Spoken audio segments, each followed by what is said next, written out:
The Tory hypocrisy is off the charts at the moment. So there's some band, I'm going to show my age here because I have absolutely no idea who they are, with a strange name called something like Kneecap. Now, there's been a clip of them going around saying that they want to kill a Tory or encouraging people to kill a Tory, which obviously, for reasons I'm not going to share here. But naturally, as you can imagine, the Tories are up in arms about it. So I should like to ask the Home Secretary, albeit in absentia today, 4 very specific questions. 1, how long is this counter-terrorist police inquiry likely to take? The video plainly speaks for itself. How could the words, "kill your local MP," possibly have been taken out of context? Kneecap are still booked to appear at Glastonbury, the organisers of which incidentally received £1.5 million of taxpayers' subsidy over COVID. So does the Home Secretary agree it would be unconscionable for Kneecap to appear, at least whilst the police inquiry is underway? Kneecap should surely be barred today. To be crystal clear, does the government agree with that or not? Yes or no? Finally, Kneecap have now offered a crocodile tears apology to Katie Amos.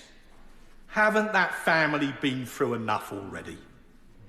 So as it's within the Home Secretary's gift, will she now seriously reconsider their request to examine potential failures by Prevent, which may have contributed to David's death, via the auspices of the Southport inquiry? Absolutely. Isn't that the least we could do? And, rightly so, we've had 2 MPs killed by fanatics. So it's definitely something that should be condemned. But what frustrates me is the way the Tories handle this sort of stuff. Last time, when it was Tory millionaire donor Frank Hester saying that he wanted to shoot Diane Abbott and she made him hate all black women, we got told to move along. He's apologised. Is the Prime Minister proud to be bankrolled by someone using racist and misogynist language when he says the member for Hackney North and Stoke Newington makes you want to hate all black women?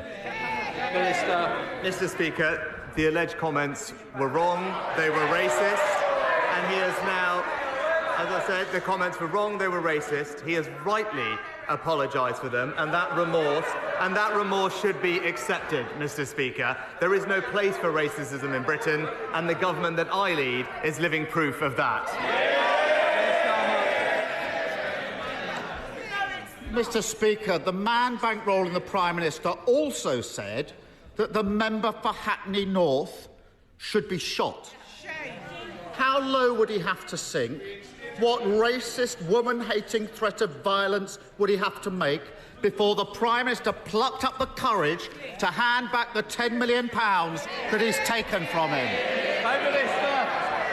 Mr. Speaker, as I said, the gentleman apologised genuinely for his comments, and that remorse should be accepted. And you can't just say that this was the old government, because here's the current leader of the Tory party saying exactly the same thing. I'm bored of talking about this. Move on.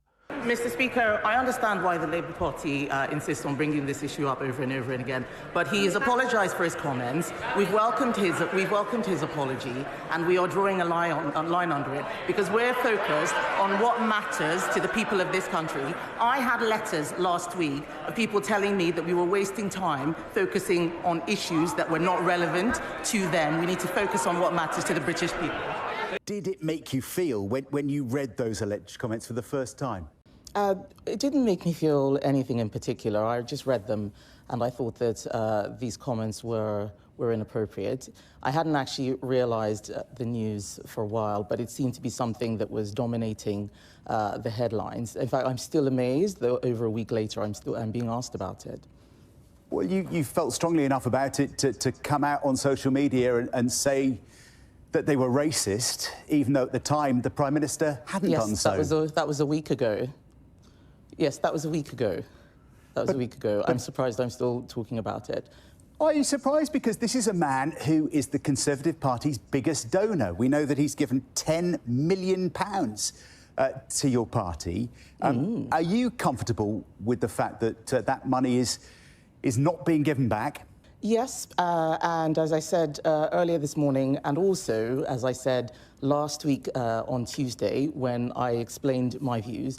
I thought that the comments were racist, but he had apologized. I think when people apologize, we need to accept that and move on. I'm sorry, but what's the difference? Oh, yes, sorry, there is one difference. One is a group of people the Tories don't like, and the other is a Tory donor. It's the same with the hypocrisy over on Twitter. Again, here's Kemi Badenoch rightly condemning the actions of Kneecap, saying it's terrorism.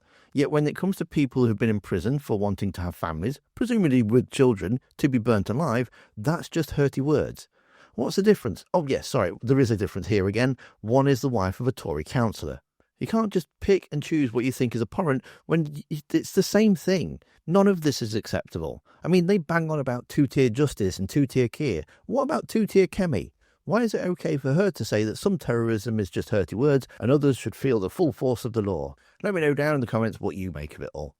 But then I really shouldn't be surprised because although Kemi Badenoch's been taking interview lessons, she still managed to make sure that you know how much of a weak leader she really is, because you can see that in the video that's on screen now. So go watch that next. Thanks for watching. Don't forget to hit that like button, and I'll see you next time.